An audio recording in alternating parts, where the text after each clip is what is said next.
Assalamualaikum warahmatullahi wabarakatuh. Selamat pagi atau siang teman-teman semua. Izin Bapak, terima kasih atas kesempatan yang diberikan kepada kami untuk mempresentasikan materi mengenai teknik menyusun kesimpulan dan rekomendasi. Topik ini mungkin sering dianggap sederhana, padahal justru menjadi bagian penting dalam menentukan apakah tulisan atau penelitian itu benar-benar dipahami dengan utuh oleh pembaca atau tidak. Sebelum memaparkan materi, tentu harus berkenalan dulu dengan pemateri. Perkenalkan saya Saskia Firina Pratiwi dengan NIM 2404230 sebagai moderator. Adapun rekan-rekan saya, silahkan memperkenalkan diri. Perkenalkan, saya Okta Ramadhani dengan NIM 2404263. Di sini saya sebagai pemateri pertama. Nama saya Lano Alvin Zaluhu dengan NIM 24042247 sebagai pemateri kedua. Nah, pada kesempatan kali ini materi akan kami bagi menjadi 3 bagian agar pembahasannya lebih terstruktur dan mudah dipahami. Kepada pemateri pertama dipersilahkan dan dilanjutkan oleh pemateri kedua dan ketiga hingga selesai. Oke, pengertian kesimpulan. Menurut KBBI, kesimpulan adalah keputusan yang didapatkan berdasarkan cara berpikir deduktif atau induktif dari suatu gagasan atau pembahasan. Adapun menurut para ahli, Hasbullah dan Rusdiana Novlia, kesimpulan adalah pernyataan ringkas yang berisi hasil akhir dari analisis, diskusi, serta jawaban atas masalah penelitian atau hipotesis yang diajukan. Nah, inti dari pokok pembahasan dari pengertian kesimpulan adalah kesimpulan merupakan komponen penting dari sebuah karya ilmiah, bertugas memberikan penutup yang singkat dan lugas pada penelitian yang telah dilaksanakan. Selanjutnya, fungsi kesimpulan dalam penelitian. Menurut Neumann, dalam Hasbullah dan Rusdiana Novlia 2025, kesimpulan berfungsi untuk merangkum poin-poin utama dari penelitian tanpa menambahkan elemen baru. Penjelasan ini juga menekankan kembali bahwa kesimpulan merupakan hasil langsung dari analisis data yang telah dilakukan. Nah, fungsi pertama sebagai jawaban akhir dari rumusan masalah yang telah ditetapkan. Nah, yang kedua, memperjelas kontribusi penelitian terhadap ilmu pengetahuan maupun terhadap pemecahan masalah yang telah dikaji. Selanjutnya, ciri-ciri kesimpulan yang baik. Yang pertama, sederhana, singkat, jelas. Yang kedua, pesan dapat tersampaikan. Yang ketiga, berisi intisari dari tulisan. Yang keempat, dimulai dari hal khusus menjadi hal yang umum. Yang kelima, menggunakan kosakata baku. Yang keenam, dapat bergabung dengan kalimat utama. Selanjutnya, prinsip penyusunan kesimpulan. Menghasilkan kesimpulan yang lugas dan berkesan merupakan bagian penting dari seluruh jenis tulisan. Untuk membuat sebuah kesimpulan yang manjur, berikut adalah beberapa saran yang perlu diingat.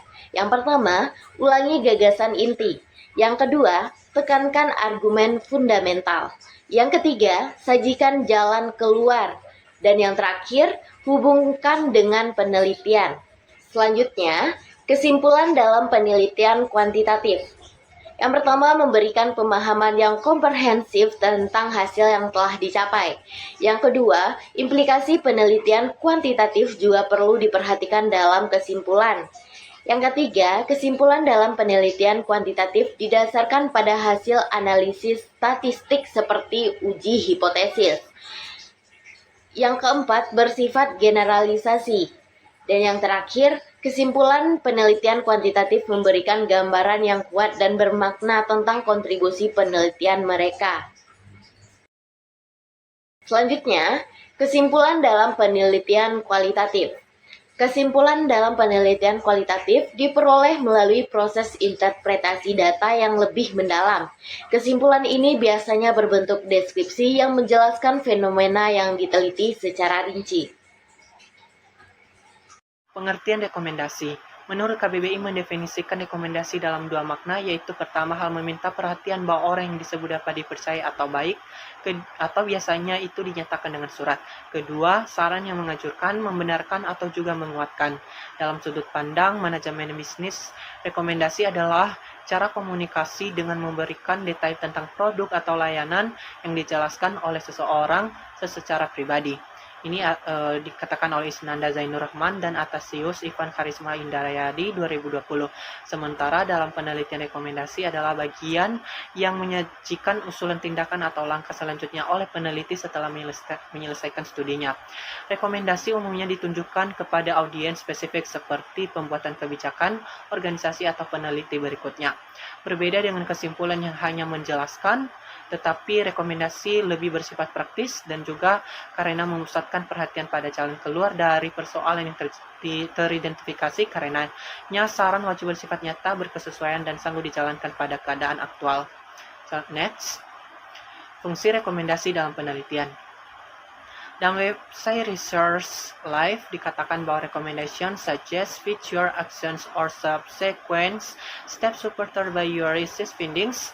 It helps to improve your field of research or cross-disciplinary field through future research or provides frameworks for decision makers or policy makers. Recommendation are the action plan you propose based on the outcome. Artinya rekomendasi berisi usulan atau tindakan langkah-langkah selanjutnya yang didukung oleh temuan penelitian Anda. Rekomendasi ini membantu meningkatkan bidang penelitian Anda atau bidang-bidang lintas disiplin melalui penelitian di masa mendatang, atau memberikan kerangka kerja bagi para pengambil keputusan atau pembuat kebijakan. Rekomendasi adalah rencana tindakan yang Anda usulkan berdasarkan hasil penelitian tersebut. Rekomendasi ini berperan sebagai penghubung antara temuan riset dan aplikasinya dalam situasi aktual. Melalui rekomendasi, peneliti dapat menyajikan jalan keluar atau opsi tindakan yang bisa diambil oleh pihak yang bersangkutan guna menangani masalah yang teridentifikasi. Lebih lanjut, rekomendasi juga berfungsi sebagai fondasi untuk membuat ketepatan, khususnya dalam kerangka kebijakan publik atau pengelolaan institusi. Rekomendasi pun dapat menjadi panduan bagi peneliti berikutnya guna memperdalam riset lebih lanjut. Oleh karena itu, rekomendasi memiliki fungsi penting dalam menjamin bahwa riset tidak hanya terhenti pada tataran teori, tetapi juga memberikan pengaruh yang konkret. Next. Berikutnya yaitu ciri-ciri rekomendasi yang baik, di mana ini bersumber dari Ida Hafidah 2021, Akademi Tata Boga Bandung. Rekomendasi yang baik perlu dibuat sangat spesifik serta berhubungan dengan temuan studi. Rekomendasi tidak seharusnya terlalu luas atau tidak jelas, sebab sasaran utamanya adalah menawarkan penyelesaian yang bisa digunakan. Tambahan pula, rekomendasi pun haruslah dapat diwujudkan serta memperhitungkan situasi aktual, mencakup aset yang ada serta aktor yang berperan. Hal ini didukung oleh Ida Hafidah 2021 dalam website Akademi Tata Boga Bandung, bahwa rekomendasi yang diberikan harus didukung oleh data yang diperoleh dari penelitian. Ditambahkan olehnya boleh mengajukan pendapat, namun hal tersebut hanya sekedar saran tambahan. Rekomendasi yang baik juga semestinya mempunyai arah yang terdefinisi sehingga pihak yang menerima rekomendasi dapat mengerti tindakan-tindakan yang wajib dijalani. Next. Prinsip penyusunan rekomendasi. Rekomendasi penelitian berisi rekomendasi bagian lokasi penelitian, subjek penelitian maupun penelitian terdahulu yang memiliki beberapa kesamaan. Penulisan rekomendasi dapat dibagi menjadi dua bagian, yaitu secara praktis dan teoritis. Ini bertujuan agar mempermudah peneliti dalam mengelompokkan sebuah rekomendasi. Secara praktis, rekomendasi diarahkan kepada aplikasian pada kondisi secara langsung di lapangan. Untuk itu, dalam penulisan rekomendasi harus mampu menjelaskan hasil temuan yang dapat diterapkan ke dalam kehidupan sehari-hari. Hal yang berbeda secara teoritis lebih terarah pada perkembangan teori-teori yang digunakan pada penelitian. Rekomendasi yang dibuat seharusnya memiliki keterkaitan dengan topik penelitian yang bersumber pada sebuah temuan, pembahasan, dan kesimpulan penelitian, sehingga bahasa yang digunakan harus lebih terperinci dan mudah dicermati agar pihak yang hendak melaksanakan penelitian selanjutnya dapat memahami dengan mudah rekomendasi penelitian yang ada. Atau itu Muhammad Isa Al-Masyabana et al. 2023-200, Reti Sri Haryati 2026-101 menyatakan bahwa dalam penulisan harus memperhatikan beberapa prinsip berikut. Berdasarkan hasil penelitian, harus memiliki kaitan dengan penemuan penelitian, bersifat realistis dan aplikatif. Saran harus bisa diimplementasikan secara praktis, ditujukan kepada pihak yang jelas. Saran dapat ditunjukkan peneliti, institusi, dan praktisi. Berkaitan dengan pengembangan penelitian, saran dapat digunakan sebagai fondasi penelitian berikutnya. Oleh karena itu, penelitian saat ini dapat memberikan rekomendasi kepada peneliti selanjutnya dengan memperhatikan beberapa hal berikut. Menurut hasil et al. ND dalam Muhammad Isa Al-Masyahabana et al. 2023-201A, variabel indikator lain di luar penelitian saat ini. B. Menindaklanjuti hasil penelitian dengan metode lainnya. C. Merekomendasikan penelitian dengan subjek yang berbeda, misalnya usia pekerjaan, jam kerja, dan lain-lain. Bagian D. Merekomendasikan penelitian dengan lokasi yang berbeda atau lokasi yang memiliki permasalahan rumit yang serupa. Bagian E. Merekomendasikan penelitian dengan jumlah variabel yang berbeda. Next, rekomendasi dalam penelitian kuantitatif.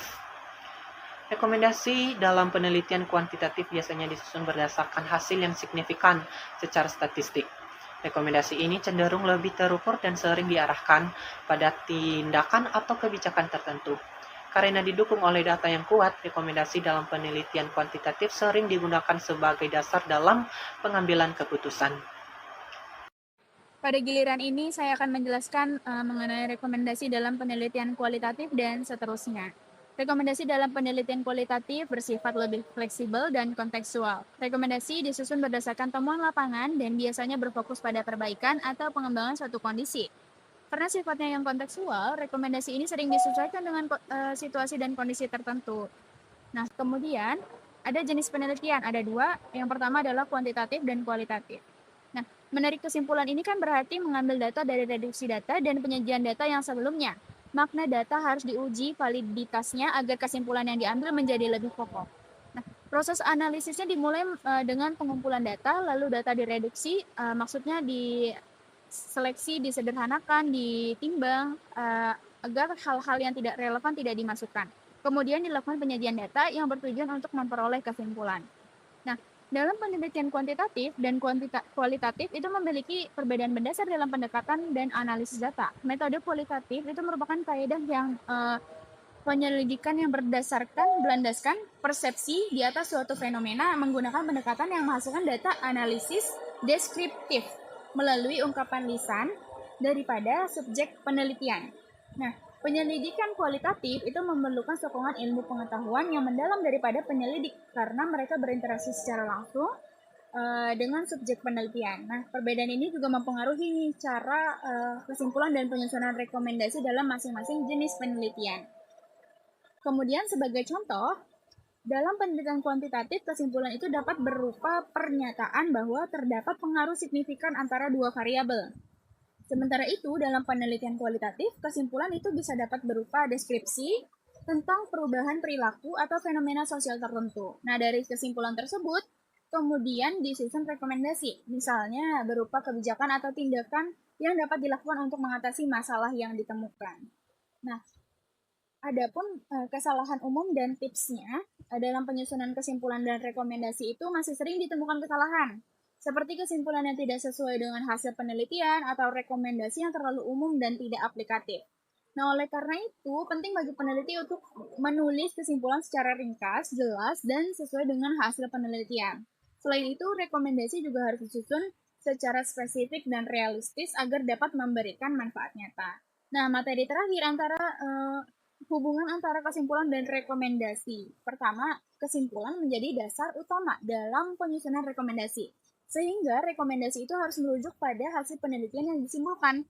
Hubungan ini mengikuti alur dan sistematis, yaitu dimulai dari pengumpulan data, analisis data, dan penarikan kesimpulan hingga penyusunan rekomendasi. Jika kesimpulan yang dibuat tidak kuat atau tidak sesuai dengan data, maka rekomendasi yang dihasilkan juga akan menjadi kurang relevan dan sulit untuk diterapkan. Nah, artinya dalam hal ini kesimpulan dan rekomendasi memiliki hubungan sebab dan akibat.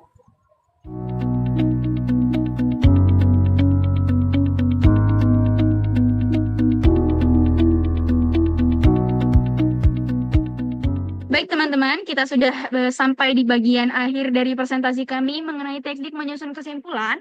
Melalui teknik yang tepat, kesimpulan dapat menjadi bagian yang memperkuat keseluruhan tulisan, bukan sekedar pelengkap. Akhir kata, kami mengucapkan terima kasih atas perhatian teman-teman semua. Mohon maaf apabila dalam penyampaian terdapat kekurangan. Assalamualaikum warahmatullahi wabarakatuh.